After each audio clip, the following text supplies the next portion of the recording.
I mean, not one more slide, one more PowerPoint.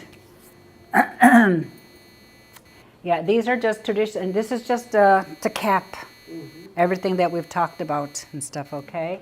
And because the reason I left this to the end for this morning session is because medicine wheel teachings are being attacked right now.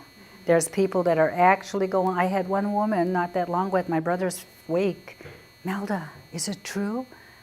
Medicine wheel teachings aren't ours? And I said, they're ours, but they're not, but we didn't give that label.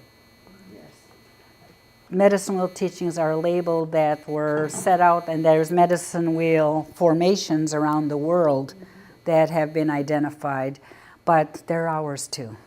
And she goes, oh, good, because I've been teaching my grandson, you know what I mean? So, and I think it was mentioned at our session at Mount Allison and stuff, you know what I mean? So that's why I left this. These are traditional worldviews. You know, they're not, somebody didn't come to my people and say, wake up, you empty minds. I have something for you to follow. And I grew up with those values, and I honor them. And I don't like it when they're being attacked. So worldviews consist of principles we acquire to make sense of the world around us. Young people learn these principles by our role modeling, you know, our traditions and customs from myths, those stories. Like the course that I really want to develop for NBCC for that traditional ecological knowledge, I want to use all our local stories and design a curriculum from them. You know, I'm starting it, but I'm not quite done yet and stuff.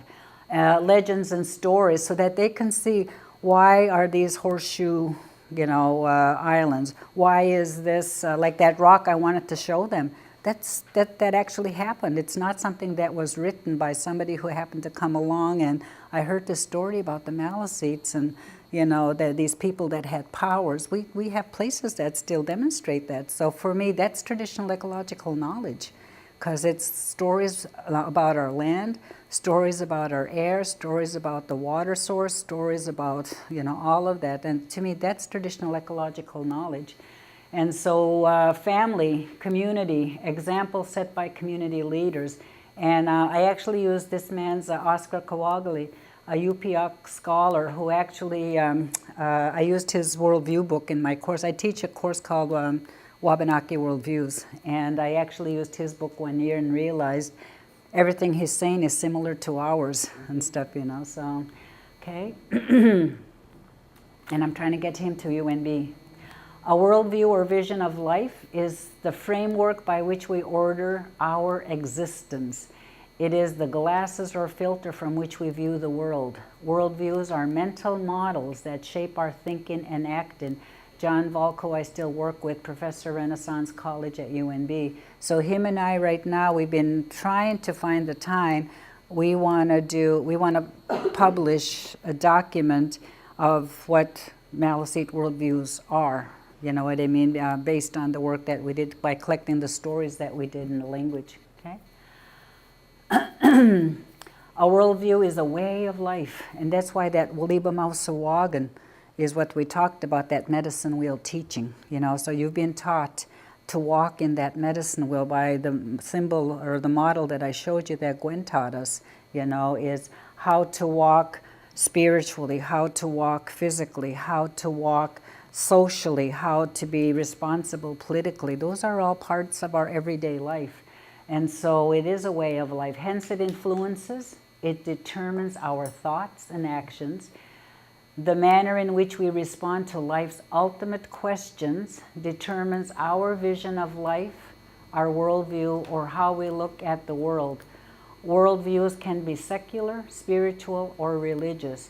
And one of the things I didn't add on to this PowerPoint is John Volk actually had, and I do this as a part of my assignment for my students, is do you believe in life after death?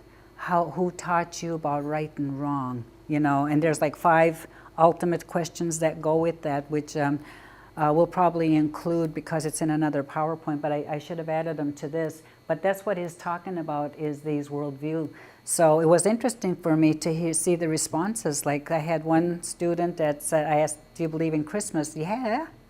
And I said, do you believe in Christianity? No. So, okay, let's take a step back here. You like the Santa Claus story, but you don't believe in the birth story. So that's a worldview. So what are we taught? There are some people who don't put up trees. There are some people who do. There are some people who won't use an artificial tree. There's people who, you know what I mean? So those are all worldviews. And so what we do, our children are going to follow in the same footsteps. So worldview is very important because we're setting up those tracks for them. Okay, next one. Yeah. Oh, maybe I did put the questions. Oh, good for me. Yeah. So here's the questions. Go ahead and put them all down. Yeah, there's about 5. So these are just questions to think about. You don't have to answer them, but those are things that I put out there, and I give them at the beginning of the year so students can actually look at them. What is the meaning and the purpose of life? What are my responsibilities and obligations? How do we discern right from wrong? What is the ultimate source of life? Is there a higher power, a being, a force that transcends humans? So these are awesome questions to ponder on and think about and have a good discussion, and stuff. So it actually would be good if you took it to your clan mothers, just to say, hey, let's talk about this and stuff, Okay, next ones, yeah.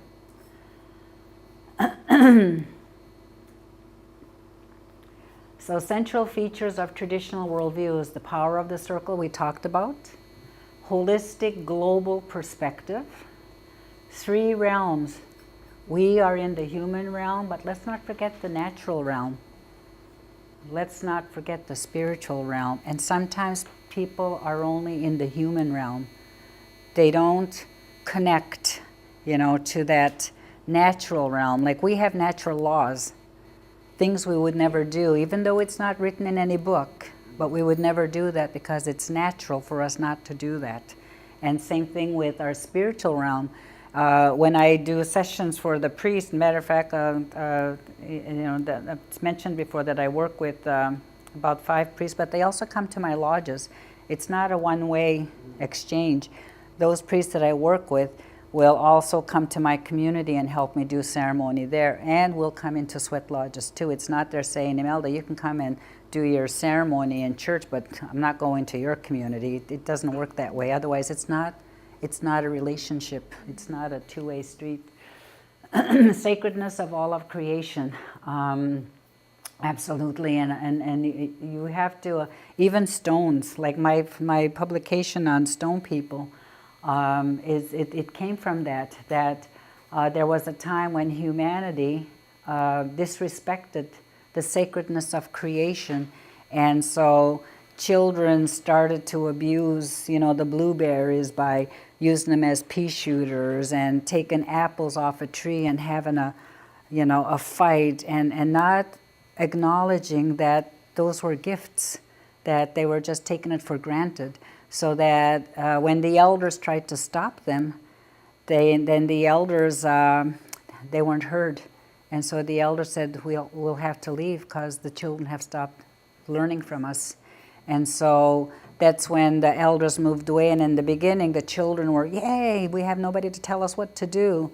Then the food didn't come back. The blueberries never came back. The salmon didn't come back. And so they couldn't survive. And so Mother Earth took them to protect them. And so all the medicine people, those elders, those clan mothers, those sharing and caring ones were turned into stones, but promised that their spirits would come back in the next life, which is the life we're in now. So that those stones have, so there are special stones, not all of them, but you'll know when you touch one, this one's warm, but that one's cold. Just like with that petroglyph I was telling you about. It's been buried since the 1800s, but when it exposed itself last year, and I touched it, it was warm, even though it was, spring thaw. But the other rocks were cold, but that one was warm, So I know it was very spiritual, those kind of things. And of course, so that's why this was this is a stone person.